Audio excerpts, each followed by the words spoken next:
video here. I'm not even sure that this is the best idea to do this, but someone had emailed me and asked me about, I think it was this cover. They asked something about was the middle square for blockchain, and they asked if I would give my input about it.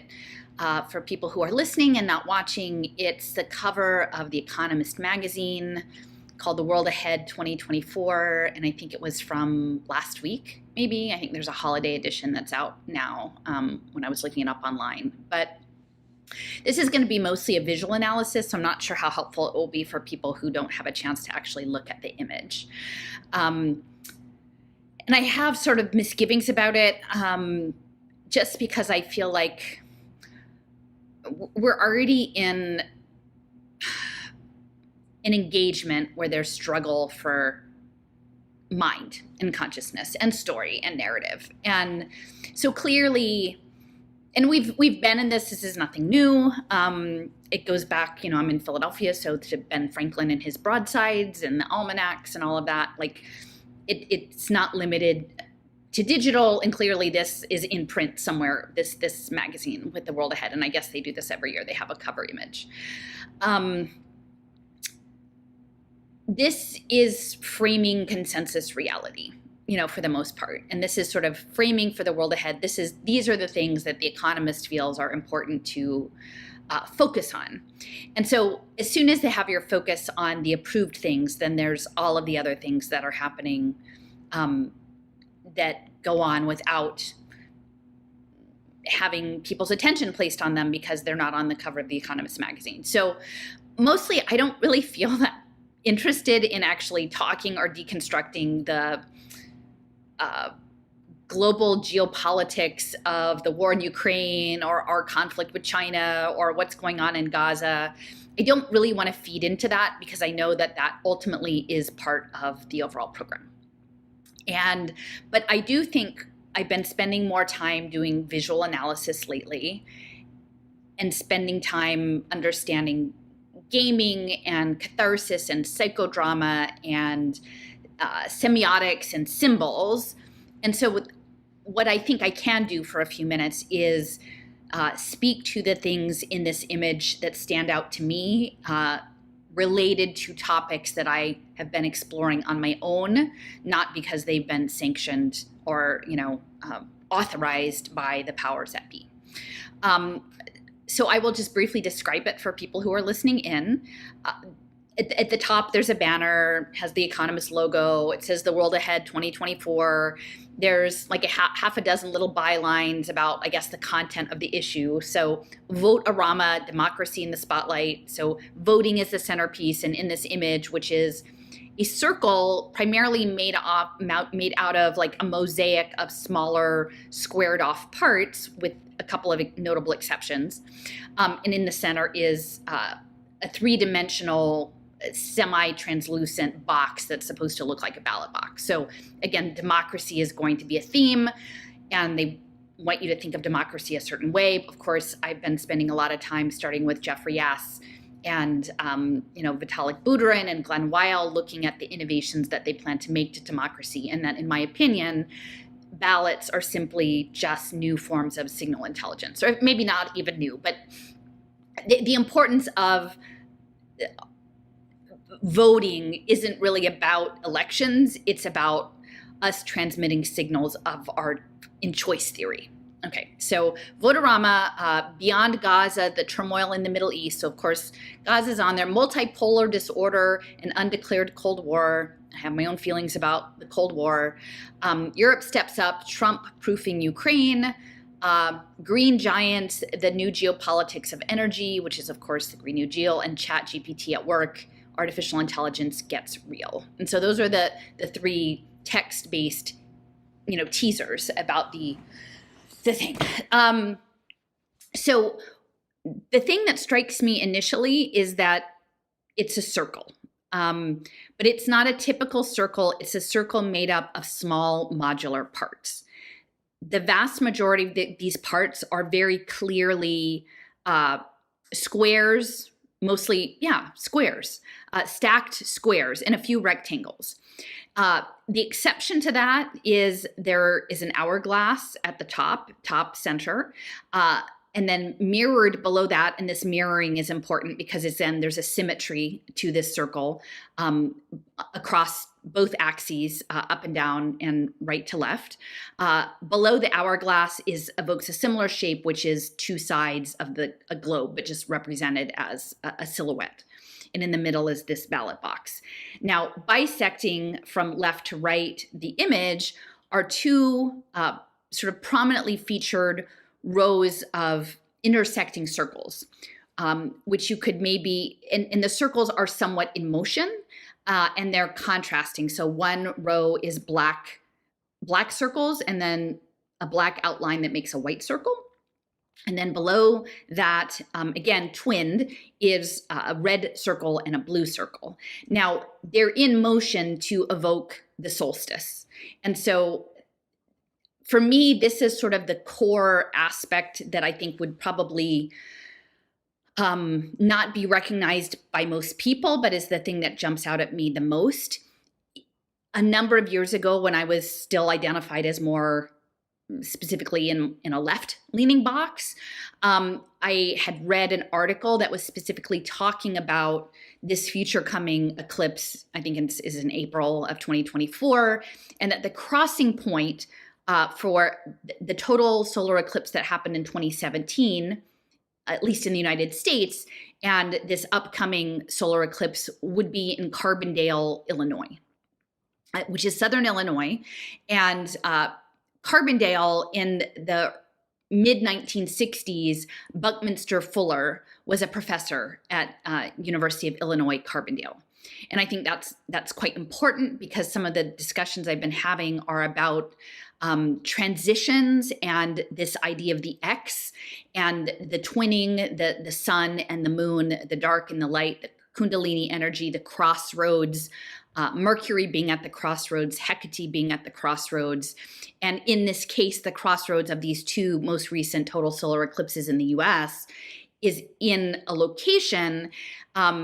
Again, we've got carbon as the imprint, and of course, central to the internet of bio-nano-cogno things are these carbon nanotubes, which were later described as like the shape, this Buckminster Fullerene. So nanofabrication materials. And so I feel like the Carbondale and the Buckminster Fuller association here with these two rows of circles that are both adjacent and then slowly overlapping and then slowly coming out are clearly meant to indicate at least the black and white, the solar eclipse. But I think that there are two of them, and the red and blue one, they could be the 2017 and 2024 eclipses.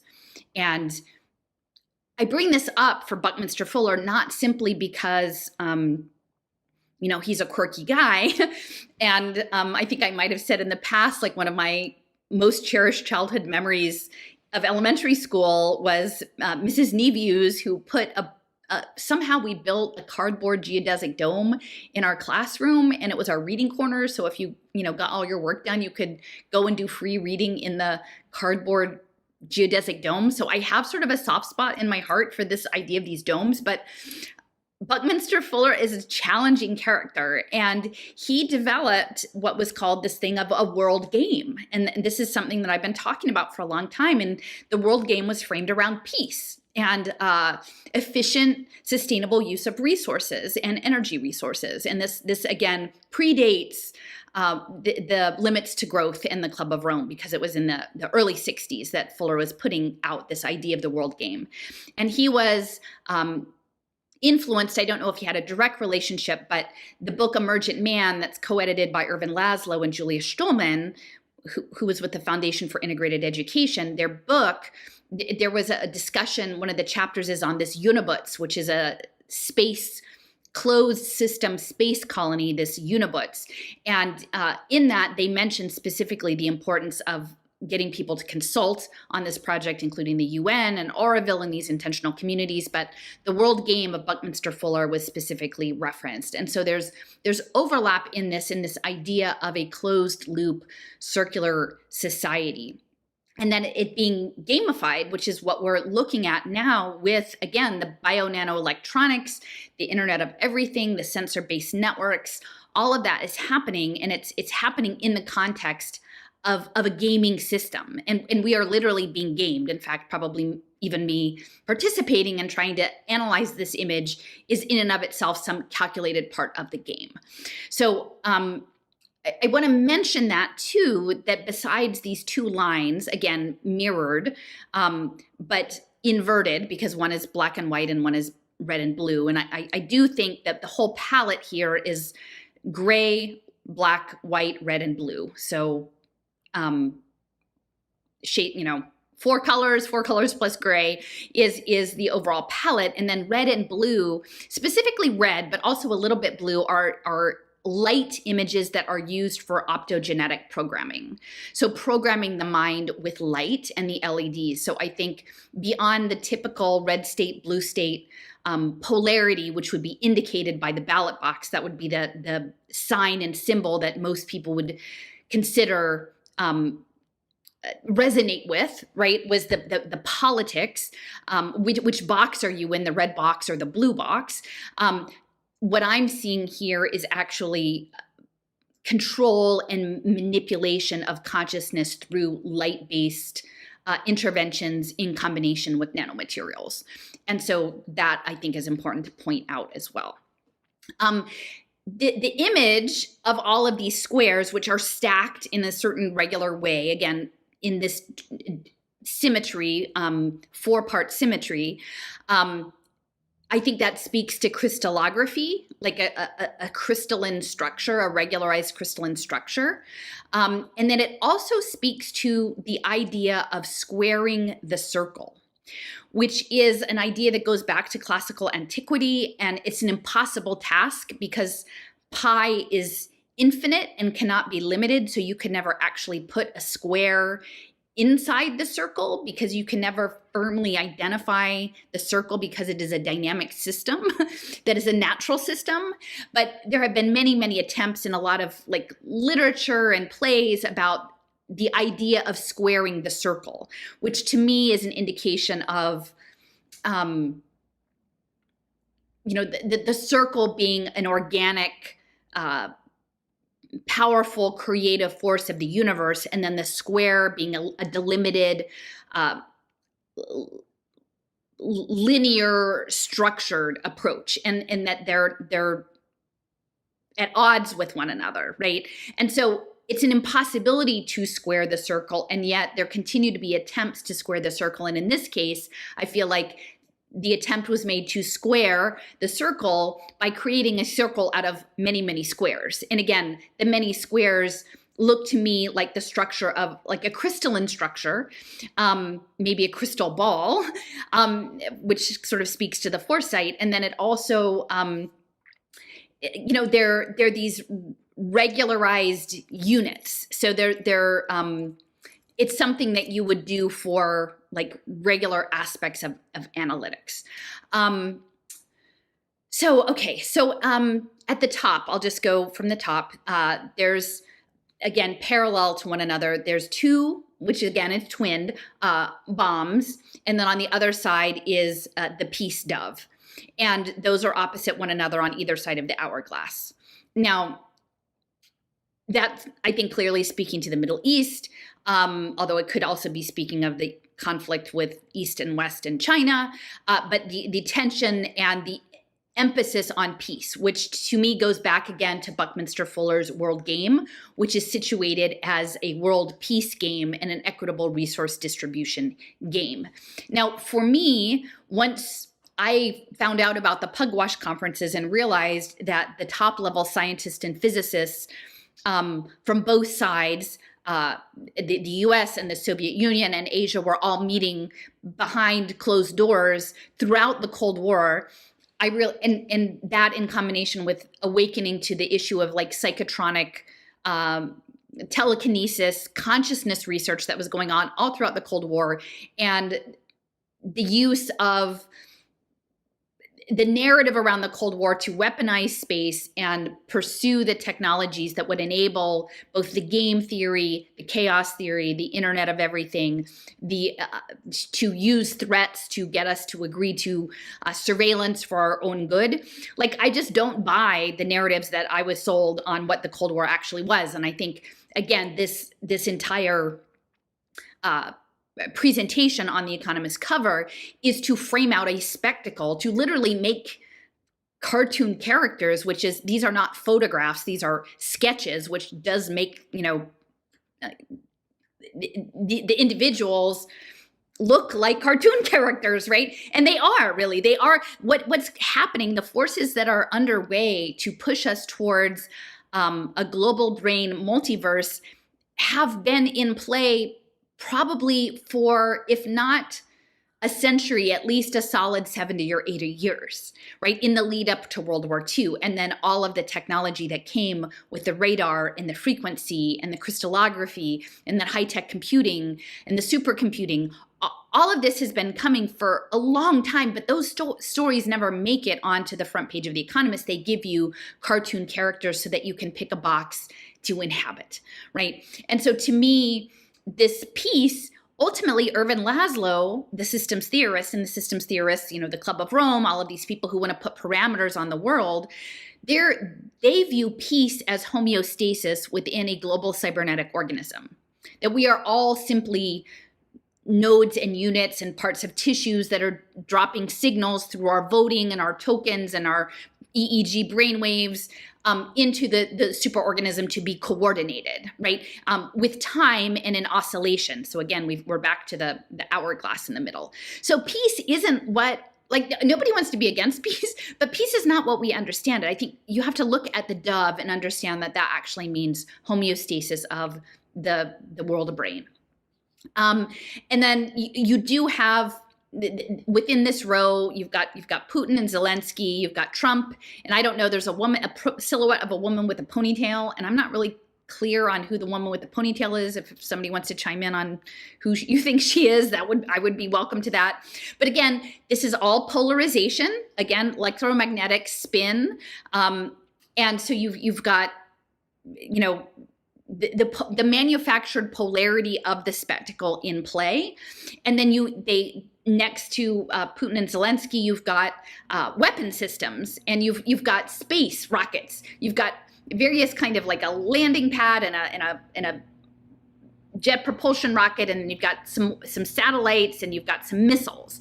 And so the implication is talking about outer space, which again, I feel like actually the much bigger concern is the attempt to claim consciousness, subconscious, and inner space through biofeedback mechanisms and the non-surgical brain-computer interfacing things that are coming on.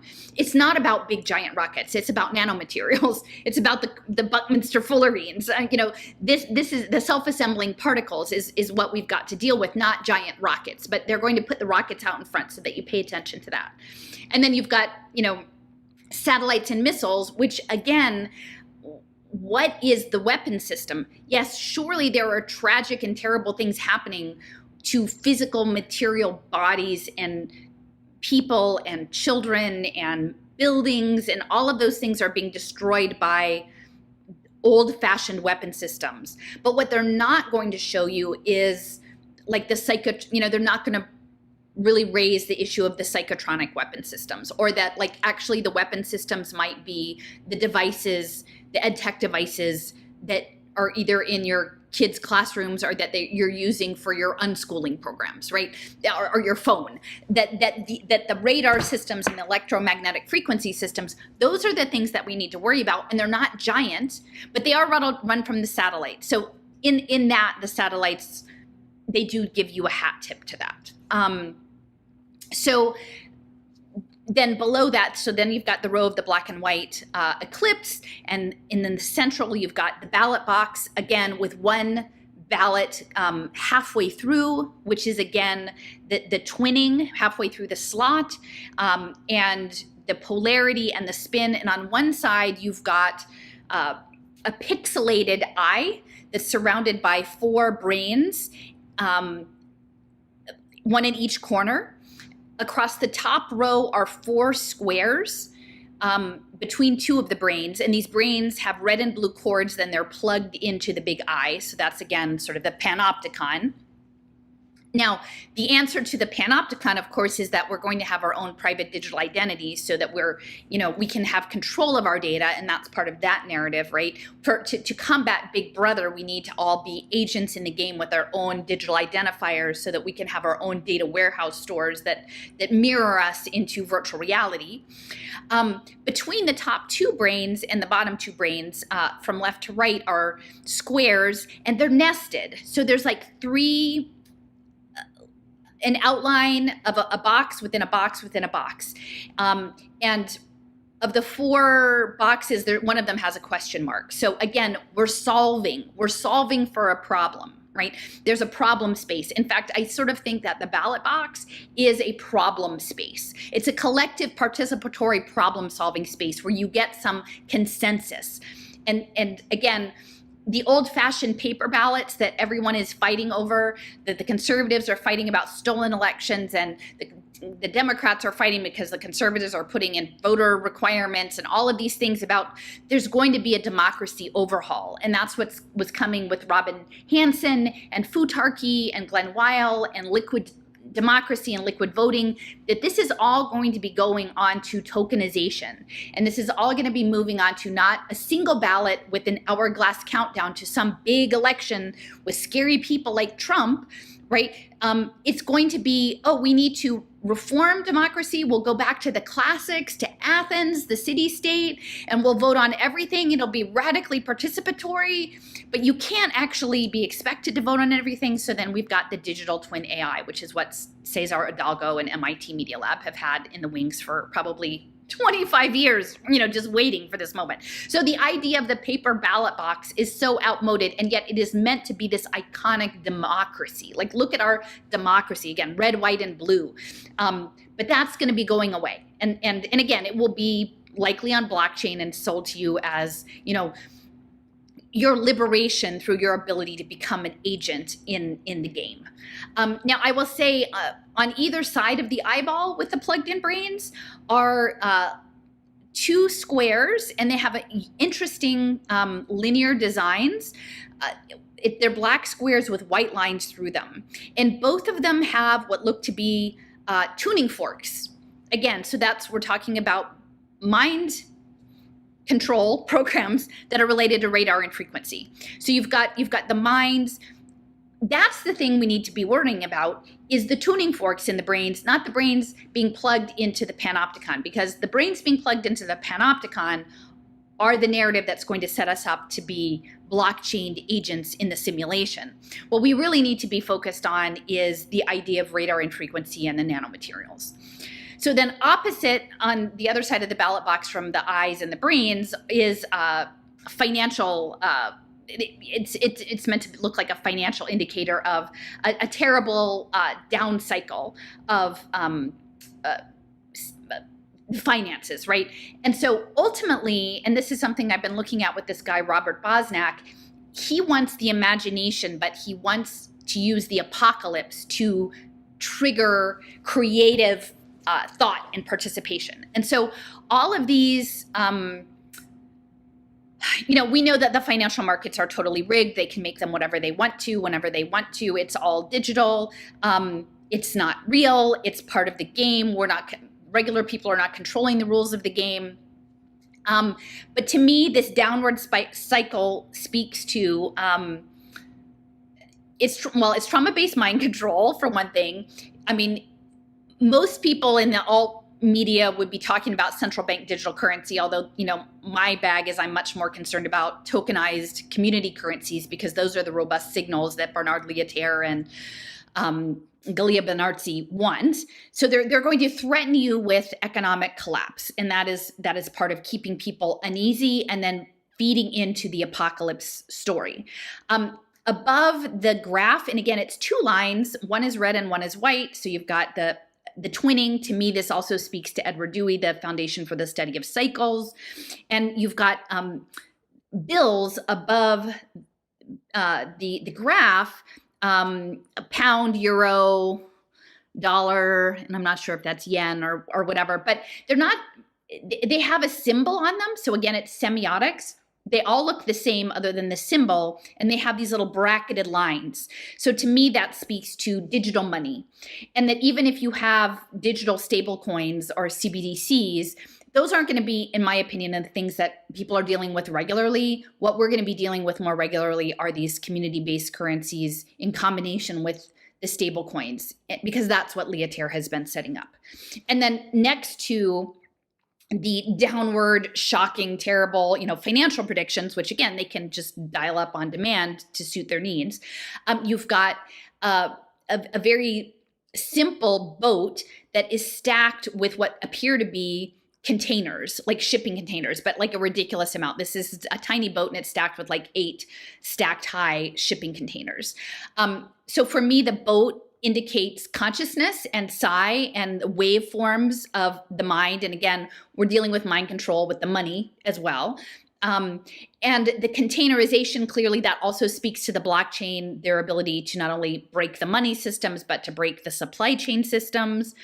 And all of these containers have the different colors: red, blue, black, white, gray, but there's a limited palette. And so for me, that speaks again to the compartmentalization of consciousness, of story, of identity. There's a variety, but they want to identify you within a box, within a container that holds the narratives that they can use to control you, and then stack them up and then play them against each other. Because it also looks a bit like Tetris or Jenga, these stacked up containers on the boat.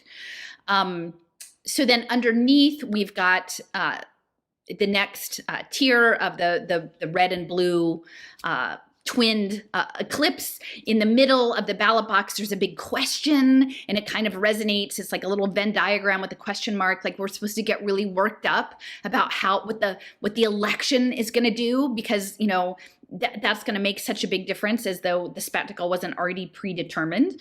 But again, it's resonating with a frequency feeling to that. So the 2 lines, those are the only, like the circles, and then we're back to the squares again. And the squares, it has Biden and Xi Jinping facing off against each other on either side of the globe that mirrors the hourglass. And again, I would say time. I don't think time is what we think it is. It changes at scale. I think time is about oscillation and resonance. And I think ultimately the goal is to move us towards nonlinear time and episodic time. And the way the circle is structured, on the one hand, you've got the hourglass, which is limited, and then you've got a totally different time scale, which is the eclipse, and they're all blended together. And then you've got all of these little vignettes where you're popping in and out of the boxes. And so to me, this looks more like a multiverse embodiment there. So you have Biden and Xi Jinping. So you've got the false Cold War narrative being at play, because we know that the U.S. has been in China since forever, and China's been in Silicon Valley forever. They're all working towards the global brain paradigm. And in fact, my opinion is largely that a lot of the reason that the U.S. is in China is maybe less for the emerging cutting edge tech of the AI and the biotech as it is for the ancient ways of knowing and being related to Qi and to Qigong and to that energy flow systems. I think that's much more powerful in the overall scheme of things. And so that behind the scenes connections with China in the East are about these older ways of being and knowing. And then you use the scare tactics of the AI and the biotech, which is the materialism. Again, not to discount that those aren't real things, but I think as they're attacking consciousness and soul, the emphasis is to make people fearful of their material selves, their bodies, their material possessions. And once you can keep people vibrating in a fixation of fear on the material side of things, you can be much sneakier about getting access to the inner parts of themselves. You have the upper hand. So the bottom is more speaking to this green economy that was referenced at the top, like the geopolitics of energy. And of course, we've spoken, a lot of people out in the alt media would be like, see, look, it's technocracy and it's all of that. You've got the windmills, you've got the electric cars, you have the batteries with the lightning bolts. Now I do have a discussion that I've been putting off that I have to get to about Pegasus and Zeus and carrying the lightning bolts. But the energy grid system is part of regulating the peace aspect of global homeostasis. We are electrical beings, and the goal is to actually plug us into the electrical system, both to control our material reality, but then I think inherently through other interfaces to get our signals working in resonance, accessing the field, and then pulling information out for this like common problem solving. So ultimately, I don't think that the circuits are about control and balance, but I think there's other stuff going on, and that ultimately the electrical systems probably have more to do with the nano level and frequency level electrical systems than just the bigger grid systems. That's the stuff they want us to focus on. In terms of apocalypse, you have something that looks like either a bandsaw or a hurricane next to Biden's head. And then you've got some flicking flames next to Xi Jinping's head and the thermostat. So again, you've got the apocalypse coming up. Sprinkled throughout are all of these little black boxes with a question mark. So again, questions, puzzles, things to be solved for. And again, it's going to be the collective that needs to solve for the common good, right? And then below that, you've got 3 squares that are gray with white images, gray and black backgrounds with white images that look decidedly like Voronoi polyhedra. And these Voronoi diagrams, I know Steffers had done a lot of work around Voronoi, and they're like a random scattering of dots, and then you draw a line halfway between every 2 dots, and it makes sort of a topological modeling, and you do this for data analytics. And so I think if you once you understand that, like the satellites, the representations of the world as 2 disks, this is what's pairing with the hourglass. You've got 2 sides of the globe, but again, it's flat. It's not actually representational of what the Earth is, but it's simply a representation that can be manipulated for certain purposes of simulation modeling. That the Voronoi polyhedra are about that, like you transforming the real world into something that can be modeled mathematically, again, squaring the circle, and then used to tell certain stories. So again, that's what strikes me in this image. It's about trying to misdirect around the Cold War narrative. So to advance the idea of peace, which isn't actually peace, but is the world organism, networked world organism, distributed cognition, superorganism through the cybernetics of the Green New Deal, like energy system for the common good. All of this stuff about geopolitics, I think we can, like, not to say that there aren't harms done, that people haven't lost their lives or their livelihoods or in these things. They're terrible. And yet there's nothing that regular people can do, in my opinion, to stop how it's unfolding. I mean, you can witness and you can speak to it, but I think we have to be measured about how much energy we put into engaging with the narratives that they're putting out that aren't the narratives, in my opinion, that should be foregrounded, because then it ends up just sucking up and amplifying, giving more energy to their story. So to me, none of this is about real geopolitics. It's all about spectacle. And I think as well, the ChatGPT, like the fear that we're supposed to have of the AI, ultimately, in my opinion, the singularity is about the biohybrid intelligence, that the machine will never have a soul and will never be able to get to the fabric of the universe, the divine fabric of the universe, and we are the conduits for that. And they're going to try to tell a story. The system is going to try to lay out a story that to address potential apocalypse, to solve for all of these questions that they're putting in. We need to participate. We need to lend our vote. We need to lend our voice. We need to give into the system to solve for these apocalyptic issues. And in doing so, we will be part of the digital protocol layer, which is what will lead ultimately into the singularity. And so we have to actually be able to see that and then calculate how we feel about it, and then how we feel like involving our children in it, or the natural world, the beautiful lakes and forests around us that will be integrated into this Borg system in the name of, saving the planet. So I don't believe the whole chat GPT. I mean, not that, again, it's like these wars. Yes, there will be effects, but ultimately the stories that they're telling us about sentient AI is not. We're the supreme technology. Our hearts and minds are the supreme technology. So squaring the circle, an impossibility, and yet they'll do some sleight of hand and try to convince you that they've done that. And then the world game, Buckminster Fuller's world game, and this idea of segmenting, crystallizing a new way of being, and the fact that this is happening in a year where there is this crossover over Carbondale, Illinois, of the 2017-2024 eclipses, that this is their moment to try to convince us that we have to join into a socio-technical biohybrid system in order to proceed, that the next phase of life on this planet means that we exist in a socio-technical Web3 protocol layer system.